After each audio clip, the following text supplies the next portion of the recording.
Hey, Evan, how tough has just this experience been for you? These 2 months, obviously, you've gone through a ton. I'm sure, on the floor and off, obviously. Like, how do you feel right now, physically, after everything you've gone through with COVID, and again, the way the season went for you? You didn't obviously play as much as you want here with Boston, but do you kind of feel like you potentially have some unfinished business here, knowing that Jalen wasn't healthy for the series, and you guys never got to see this full group together? Well, first of all, getting traded mid-season is something that I've experienced for the first time this year. Not easy, not easy to completely flip your brain and learn a new system, and from offense to defense to personnel, and you have to perform from day one. So that's a learning experience, and I'm actually glad I went through it, because at the end of the day, it's going to help me get better as a player. Adversity is always something you can learn from, and I'm actually feeling good physically. With the COVID, my body is doing well.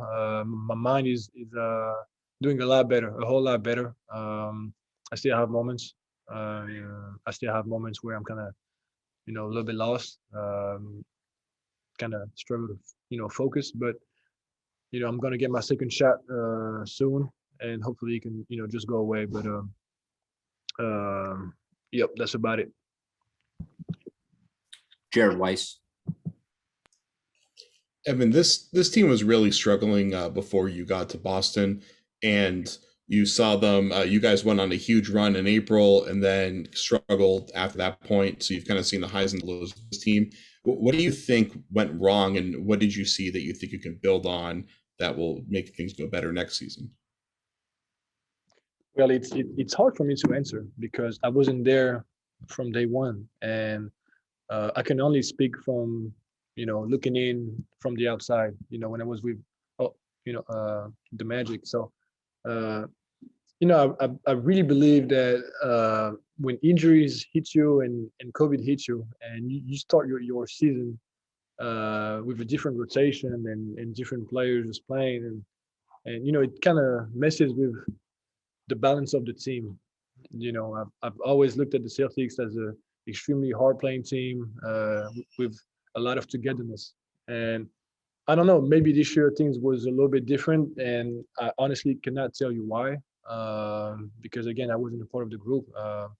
But when I got here, the guys, like I said, were extremely positive. Everyone wanted to do well, and the togetherness was good. So it's hard for me to pinpoint things, and even if I was there from day one, it's always hard to give you an answer after just one day from the last game being over. You need time to reflect on things and look at things. So again, it's it's hard for me to answer. Last couple of questions. We'll go to Gary Washburn. Hey, Evan. What did you guys learn about yourselves in this series?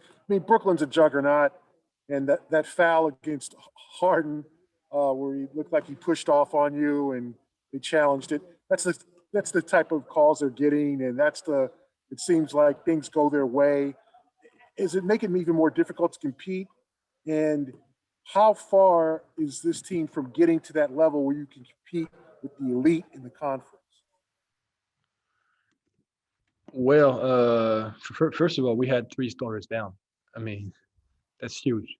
When you play, against a team like the Nets, even having 1 starter down is tough, but 3 of them, it's really hard. I felt like we had a really good game on the game 3, and then Kemba and Rob they both go down.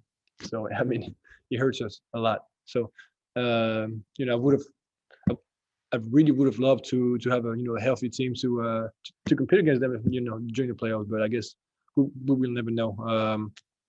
And just playing against those guys, well, it shows that I think you have to be extremely disciplined on the defensive end, because they can obviously really score the ball. They are extremely clever with the referees, and they know how to get a foul, and they are really good at it. So just show discipline, show your hands. I actually did a bad job at that, and looking forward, that's something we can all learn from.